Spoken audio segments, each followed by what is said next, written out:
So now I've got a pretty big challenge for you. Our aim here is to create a simple email client that we could use as a mobile app, which allows the user to send an email to and from anyone they like. So when someone first uses the app, they might send to a new user, and then they can put their email address in there, the from email, a message,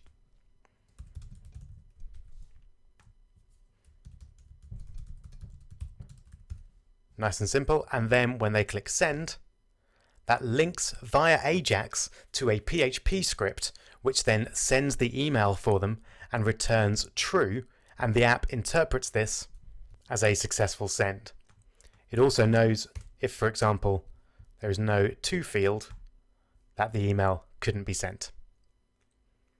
As well as that, the email addresses that are used automatically appear in the email address list here, and when the user clicks on them, it sets up an email to that email address. All of those are saved with HTML local storage, so they're stored permanently for the user. To give you a quick glance at what we're creating on the server side, we've got a fairly simple script which attempts to send the email and then creates some JSON, or more specifically JSON-P, to allow the app to read the response and know whether or not it's successful. So there's a lot to cover there, but I think you should be able to figure out at least most of that yourself. But of course, you're very welcome to watch me give it a go if you'd rather. Either way, best of luck.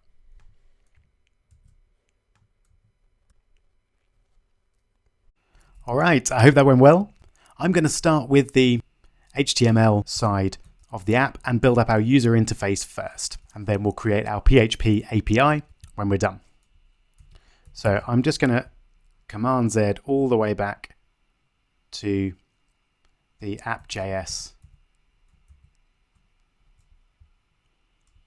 site that we had a couple of videos ago. There we go. Just make sure everything's still working. Great. So I think I'm going to go for the blue menu bar at the top. And I'm going to do that just by adding the class blue to the top bar there. And then I'll just get rid of everything that we don't need. So we don't need the scroll page. I'm going to leave the keyframes in. They might be important for one of these animations. And we're not going to be using the color picker. So I'm going to get rid of all of that. So pretty much all the styles, in fact, are gone. So let's get rid of our color picker, but we will be using the app section here with our app buttons. So let's get rid of all of those apart from one, and we'll change the data target to send email. That's what I'm going to call the div of my email sending page. And then we can keep this section as well, but this is still going to go to send email. And I'll just change the text to send to new user. Okay, and then we don't need page 2. In fact, we don't need any of these pages.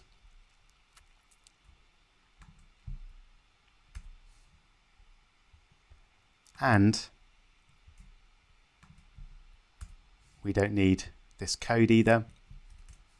So let's just leave it with an absolutely minimal code base. Definitely don't want to leave any code in that we're not going to be using. Okay. Let's just update the title to send an email. Click below to send an email. It's a pretty simple proposition. Obviously, this lists section here is not going to be shown initially, but we'll leave that for now until we add all our local storage functionality. Okay, then as I mentioned, we're going to need the page from inputs here, which actually contains something pretty similar to what we're going to use to send our email. So again, I'm going to view frame source, and I'm interested in inputs. So let's Command F to search for inputs. There we go. So it's definitely called inputs. And here's the code that we need then for that. So let's copy that down and we'll have a look at it once we've copied it over. So this is an app page as we're used to. It's got a top bar. Let's rename that to send email. We might want to keep that button there. And then we've got search. We're definitely not interested in any search here. So I'm going to get rid of that line, but we'll leave the rest because we're going to want something pretty similar to that. And let's update the data page to send email. Okay, we should now be able to click on these and we get to the send email page. So let's now look at the send an email page in more detail. We're going to want a sender and recipient email address at the top there, and we can actually leave subject and message as they are. So let's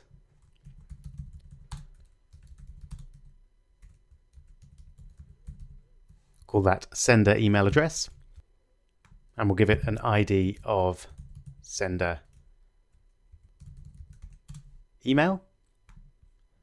And then we'll have another section underneath with an input of recipient email.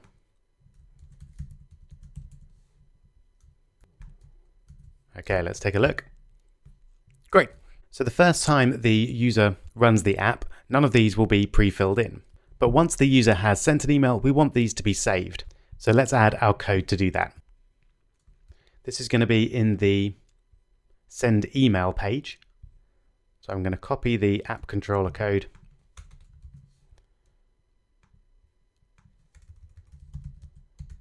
and add it for the send email page using the data page attribute there.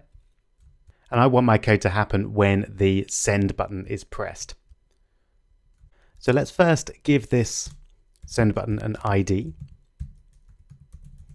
I'll call it send button. And then we want to run our code to set up the onClick function when the page is loaded. So we're going to use the send email attribute here.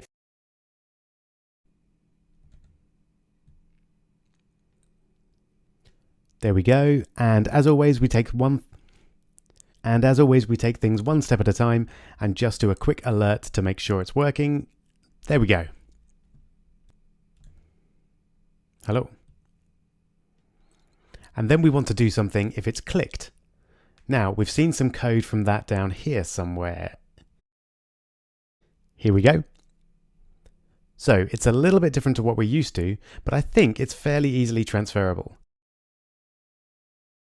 So we're looking to find an element again, but this time we're looking for the element with the send button ID.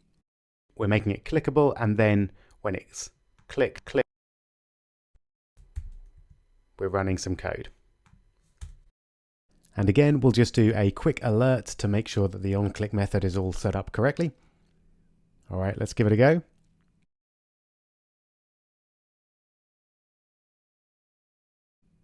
Wonderful. But of course, what we're really going to do here is attempt to send the email, but I'm going to add the code for that later on. For now, we're looking at our local storage, so let's make that happen.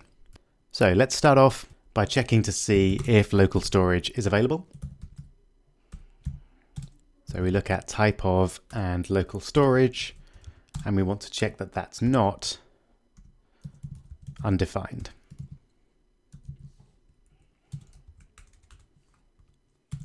And if it is, for now, I'll just put a message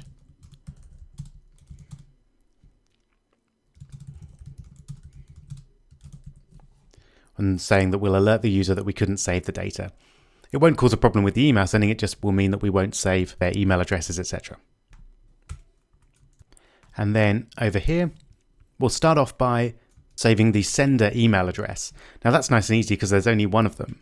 So let's just remind ourselves what we call that. So it's the sender email ID. So we're going to set local storage set item, and I'll call it the same thing. So sender email, and we want to set that to the value of the sender email field.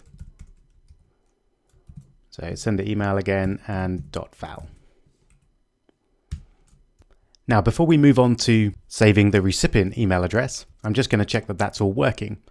So we should be able to set up the email address here. So let's first check again to see if local storage is available. And I won't have an else this time. This time I want to check to see if a particular variable exists, and that is the sender email variable. So I'm looking for local storage get item sender email, and I can check that that exists to see by checking if it's not equal to null. And if it doesn't, then I want to update the value of the sender email input, and we do that using page.find and then sender email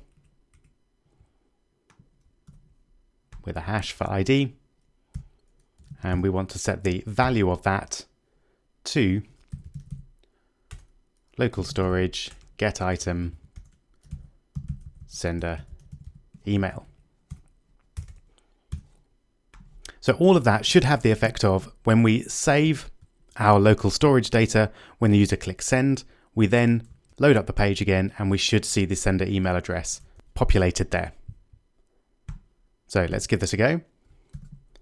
I'll just refresh, and then I'll click to open up the email, and then I'll put in rob@codestars.com and then click send. So nothing happens there, but hopefully the local storage got activated in the background. And then I'm going to refresh again and click back on here, and there we go. It's been populated. Wonderful. So we're now saving the sender email permanently. Just to clarify that that is the sender email, I think I'm going to add a from text and a to text there. Let's have a look. Yep, great. Okay, so now let's do the recipient email address. Now this is a bit more complicated because we need to save it in an array, and we only want to save it if it's not already there. So first off, let's see if that array exists. So we'll check to see if local storage get item, and then I'll call it recipient list. So if that's not equal to null, then we'll set recipient list equal to that.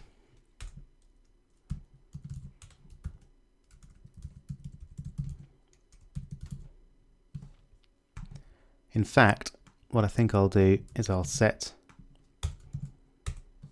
the recipient list to be a new array outside there, and then I'll just update it if it does already exist in the local storage. So now we've got recipient list as an array, and it's either equal to the contents of the local storage or it's empty.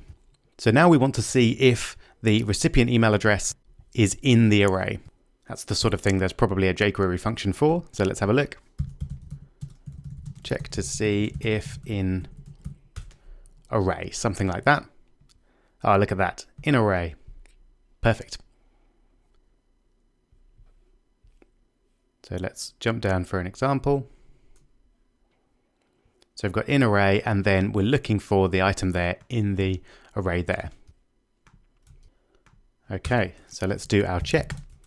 So we're checking to see if the recipient email, which is this there. So if, and we want recipient email dot val, and we want to see if it's in the array. So we're going to use jQuery dot in array.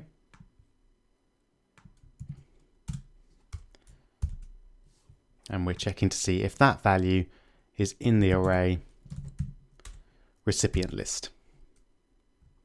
And we actually want to check that it's not in the array here. And you can see here that the value that we get from the inArray function, if it's not in it, is -1. So we're going to check to see if that is equal to -1.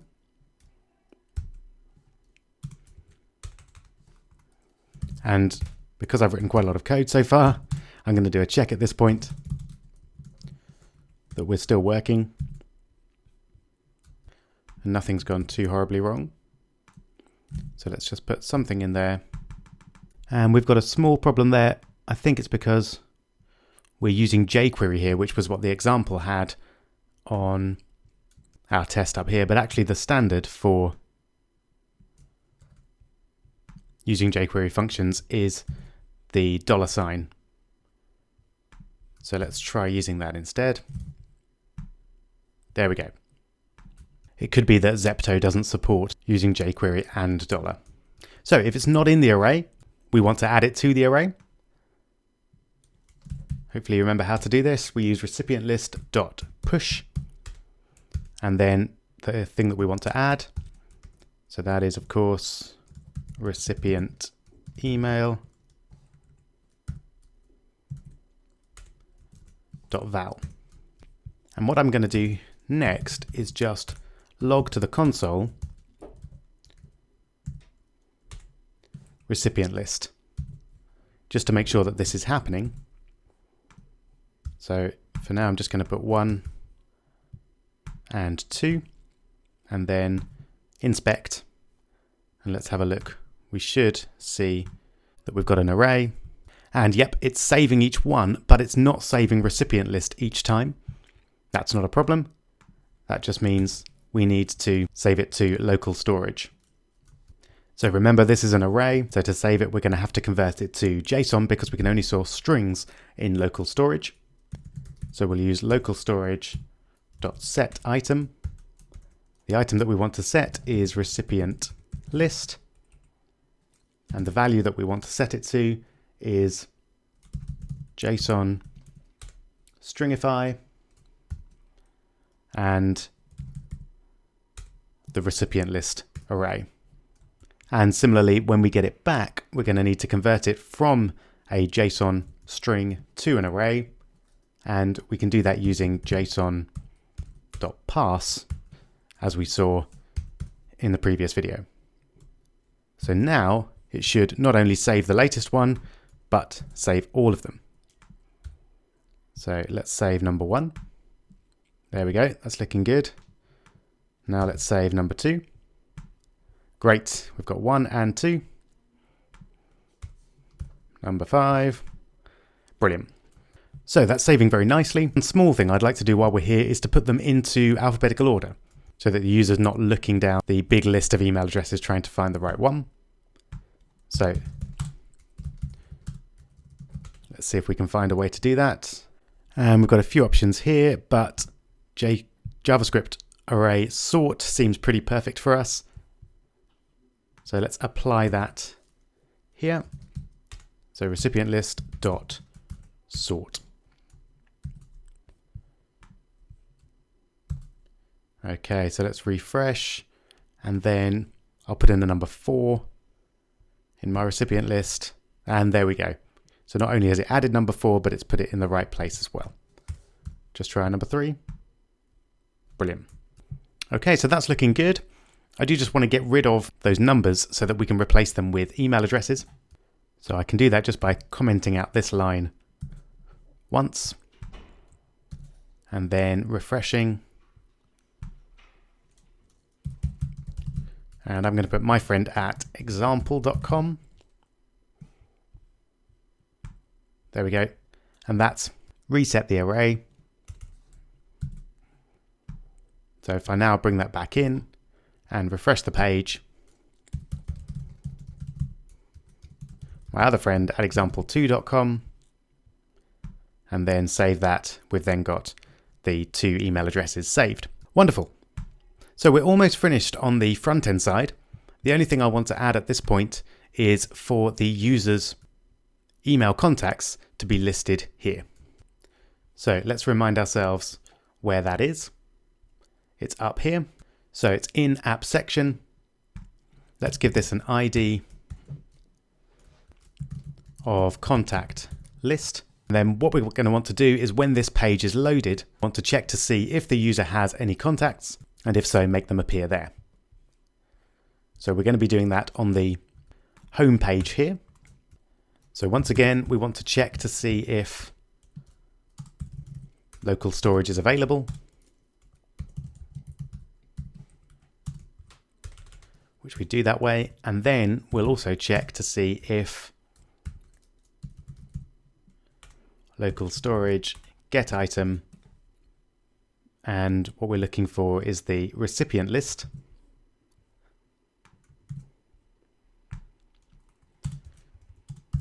Is not null. And so if that's the case, we want to get our recipient list again. So let's create our array. And in fact, we can use the same code here to parse it, convert it from JSON to an array. Then we're going to want to loop through that array. You can possibly remember how to do that. But let's just remind ourselves, there we go, the jQuery each function. Let's get ourselves a nice example. Yep, that looks familiar. So we're going to loop through the recipient list array. And yeah, for now, I'll just alert value. So that should mean that when we load the app, it will alert, there we go, my friend at example.com, and then my other friend at example2.com. Great. I don't actually want to alert them though. I want them to appear where it says lists at the moment. So I want to take the contact list ID and add a number of divs to it, one for each recipient. Let's get some indenting first off. So we don't want to alert the value, but we do want to just take the contact list. So that's there.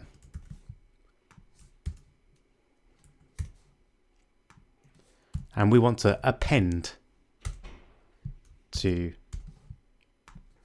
that div, which you'll remember means add on the end. And we want to put the value in there.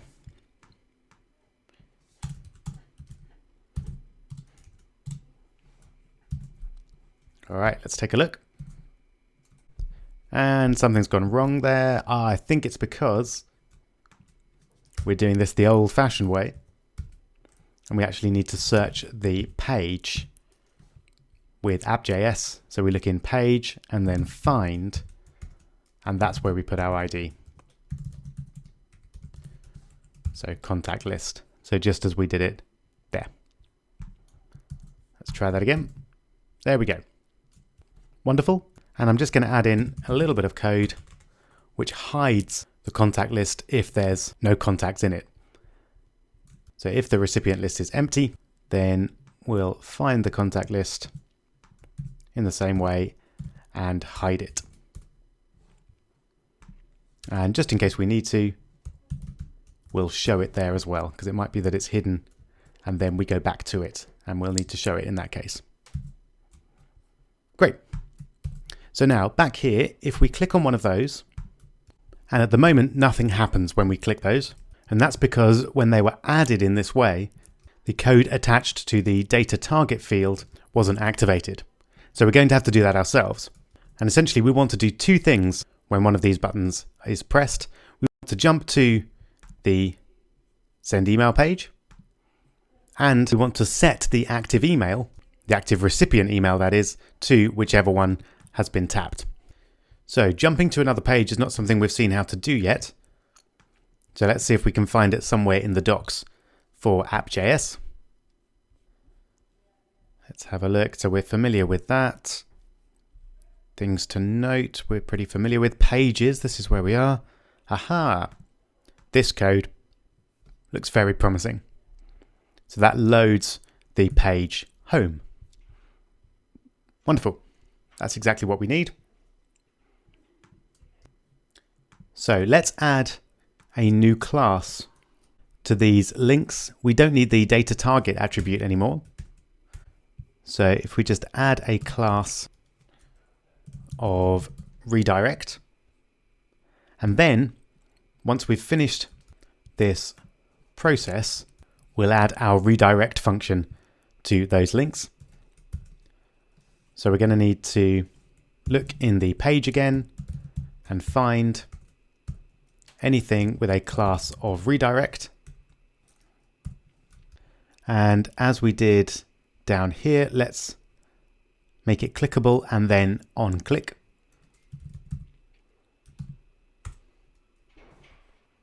Just check it. We need parentheses there and then on click. And we want a function.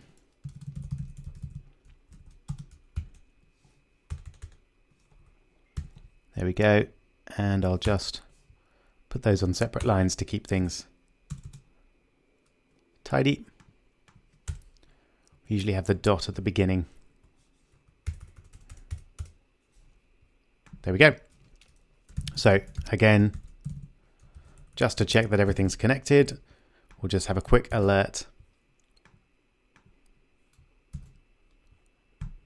There we go.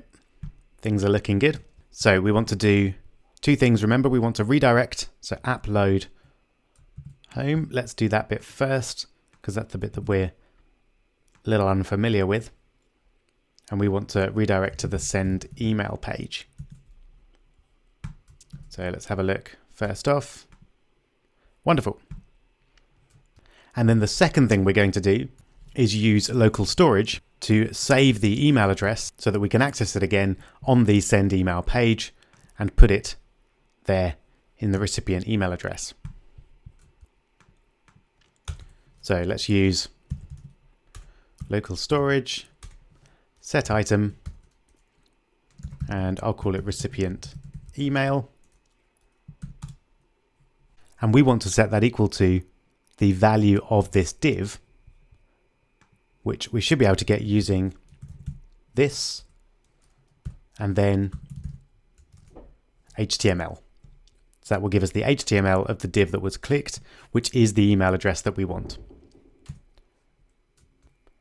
Again, just to check, I think I'll do a quick alert that that's going to get it right. And I think both of those should happen before we redirect the page. Otherwise, it might do the redirect and then not run our code. So let's check first of all. Excellent. We've got the data and then it's doing the redirect. So now we can get rid of the alert. And all we need to do now is add the code to make this recipient email address appear when the send email page is loaded. So we've already got a function here to check if local storage is up and running. So let's add our other function inside that. So now we're looking for local storage, get item, and the thing we want to get is recipient email.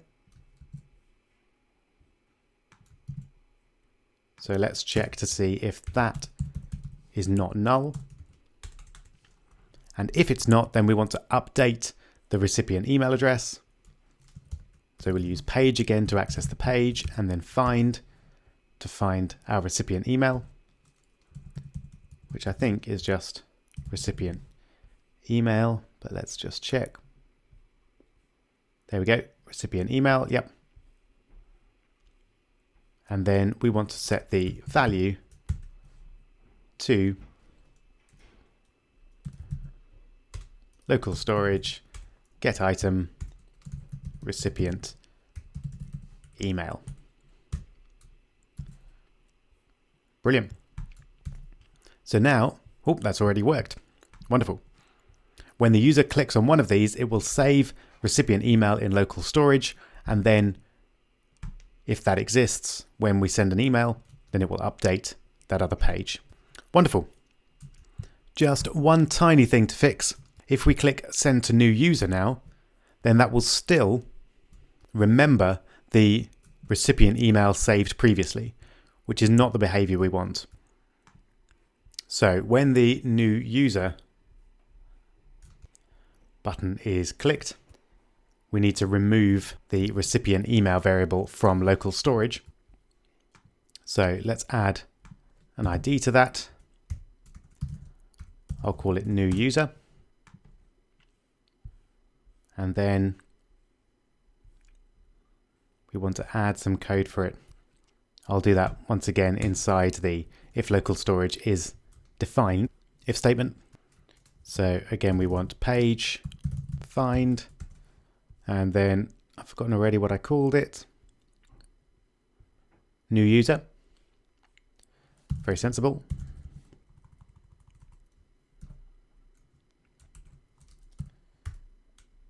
And then, not certain we need clickable, but I'll put it there anyway. And then on click, we want a function. And as usual, I'll do a quick alert to see if we're all connected up. We are indeed.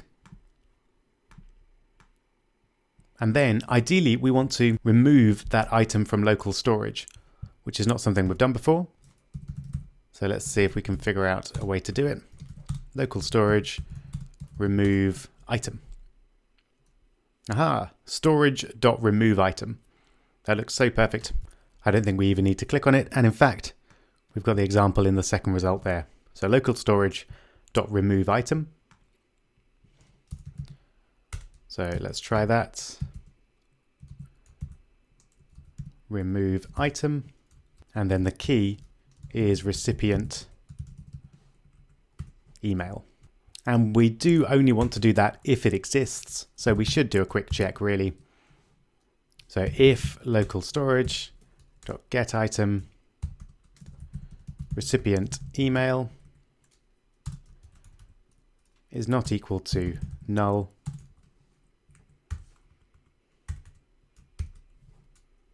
then remove it.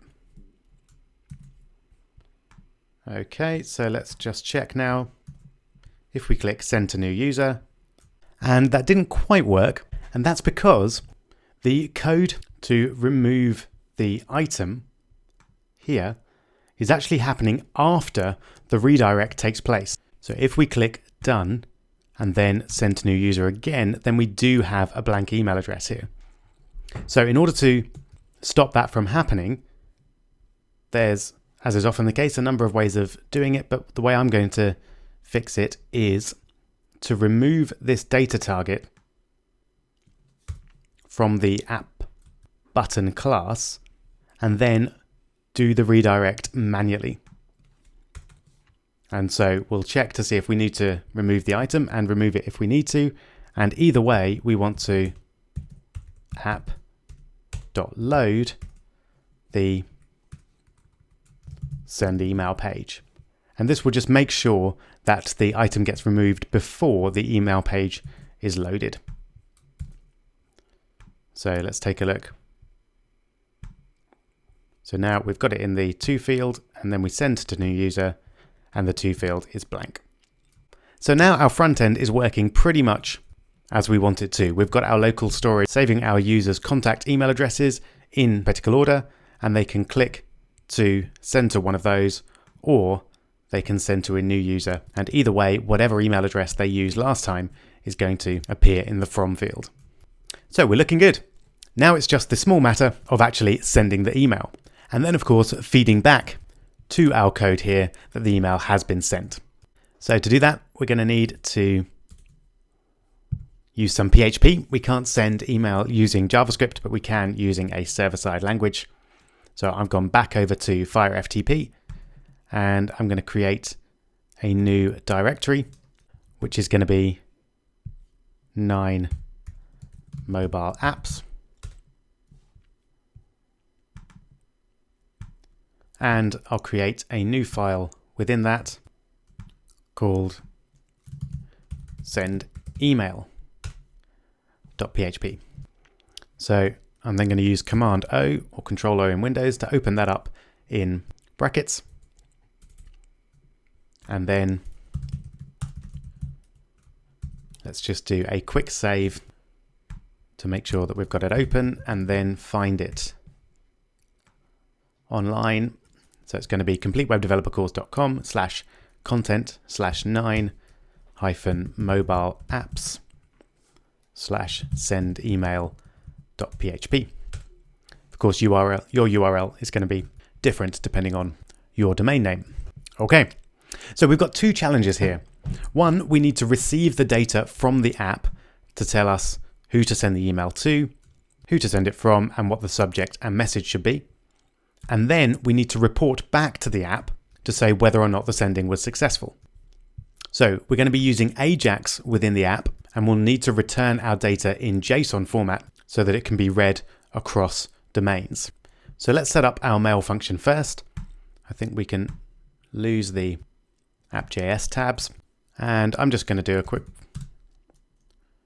search for PHP mail function, and then I'm going to jump to a Stack Overflow question. And here we go. So I've got some nice headers there.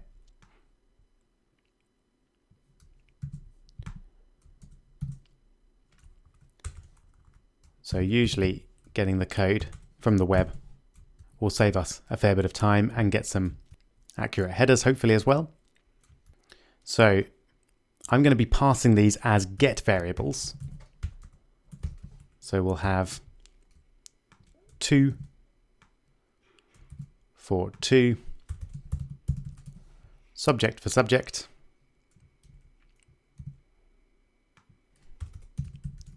message for message, and then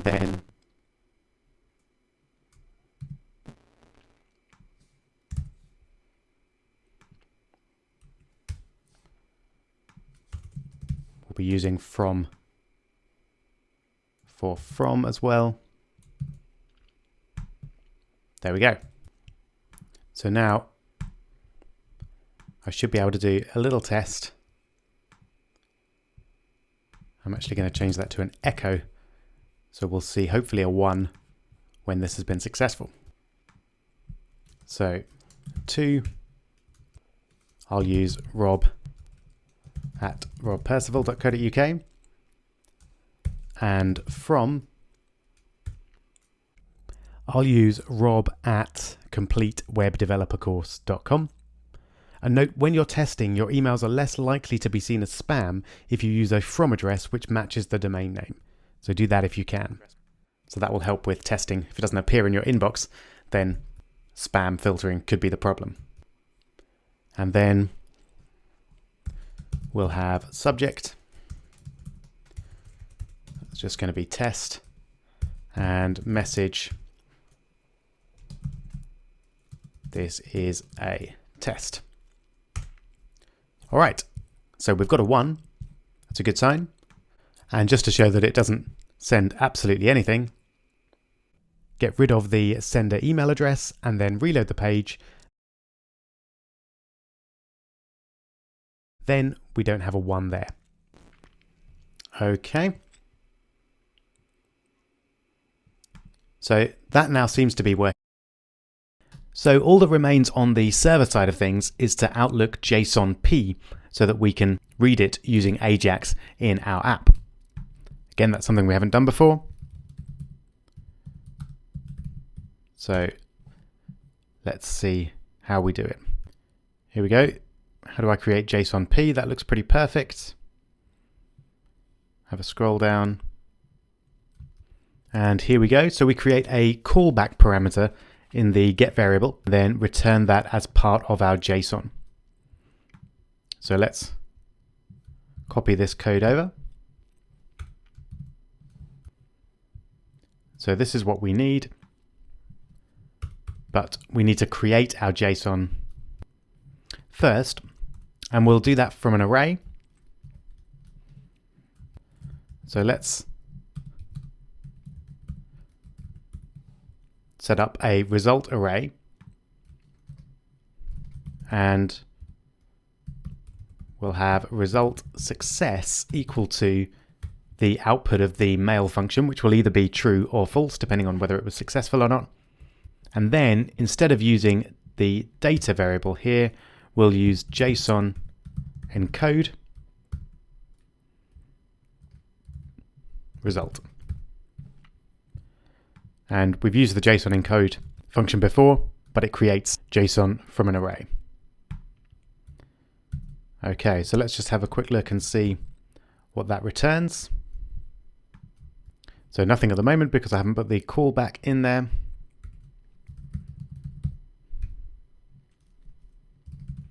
So let's just set it equal to something, and there we go.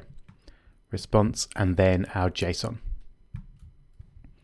And just in case there isn't a callback, I'll add some output there. Not that we particularly need that because it won't work without the callback anyway. But better to have that than nothing at all. Okay. So now we can shut down our send email PHP.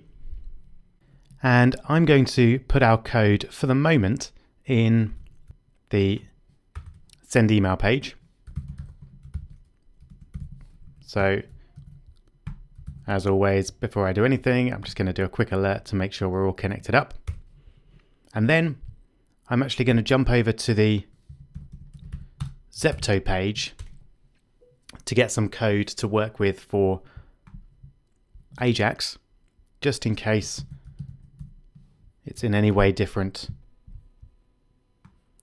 to the jQuery approach. If you want to stick with standard jQuery, of course, then you can get rid of Zepto and just add the jQuery JavaScript instead. But with any luck, here we go. This should work for us. So let's add our code.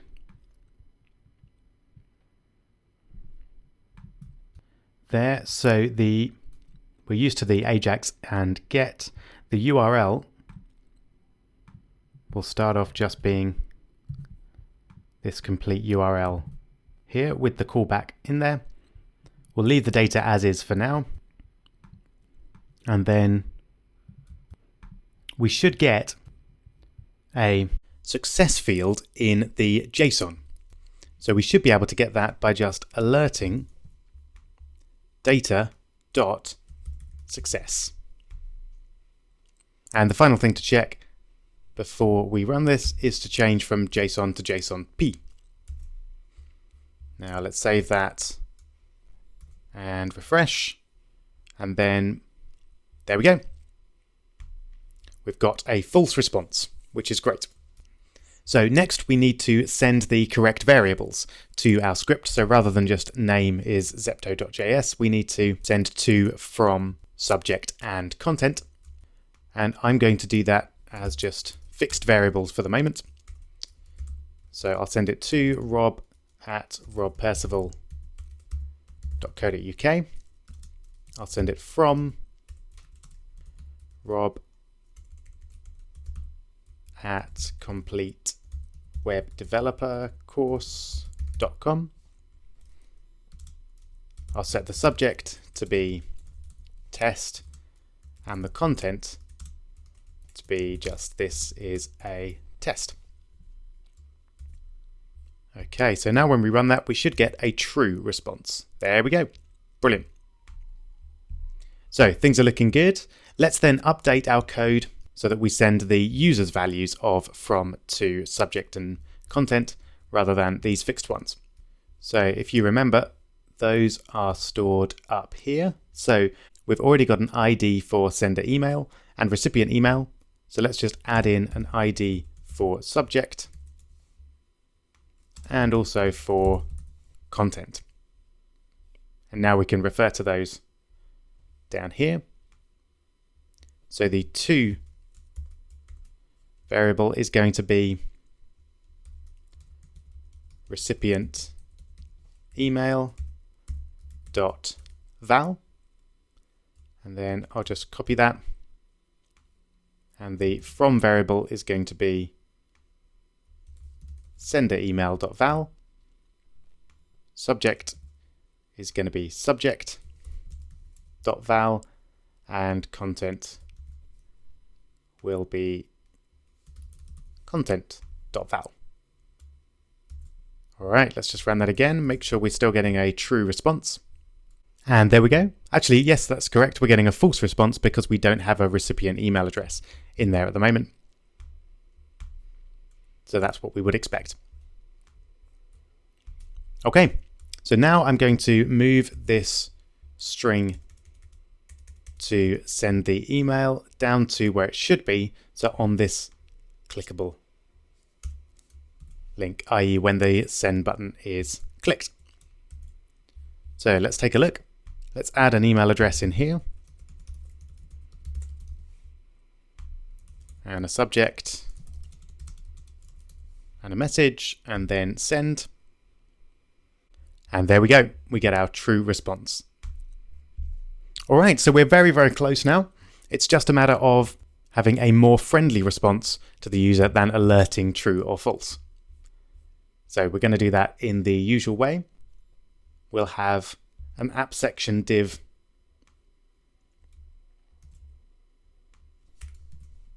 at the top of the page, which will initially be empty, and we'll give that an ID of message.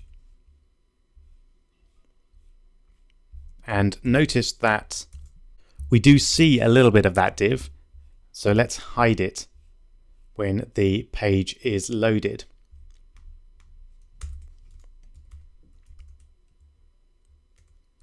So page find, and we want message hide, and then we'll just show it when we need to. Okay, so down here, instead of alerting data success, we're now checking to see if data.success is equal to true. Then we'll set the message div content to your email was sent successfully. And if it wasn't, we'll just put a fairly generic error message. Your email could not be sent. Please try again later. And we'll actually do the same thing down here if we get an AJAX error as well. Okay, and for each of those, we'll also have to show the div so that the user can see it.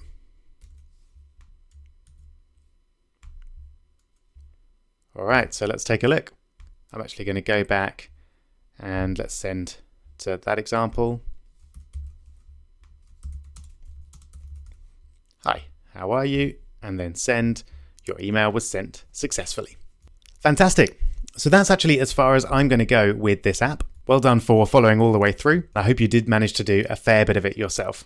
What you've created here could be the basis of almost any HTML-based app, because what we've built is a nice looking and fluid front end based in HTML, and we've built a PHP backend as well, which for a more complex app could connect to a database and contain user login details or anything you like. So even though the usage here is pretty simple, the structure that we've used is extremely powerful. And I hope you're having ideas of apps that you could make in this way. There are, of course, many options for improvement here. One small bug you may have noticed is that if you attempt to send an email with a blank email address, it will save that blank email address in the list. I'm going to leave that as a small challenge for you to figure out how to stop that happening. We also obviously don't have any validation on email addresses here, so we allow invalid email addresses, and we don't give a great deal of information in the error message as well. We just say the email could not be sent. So it'd be very nice to have some checking here to see that the email addresses were valid and that they were present and that there was a subject and a message. We could also do with giving the user the option to delete email addresses from their contact list if we wanted to. So plenty to do there, but also a strong basis for any app that you wanted to make. Once you've made your app though, the next challenge is to get it onto the app stores. And that's what I'm going to show you how to do using PhoneGap Build in the next video.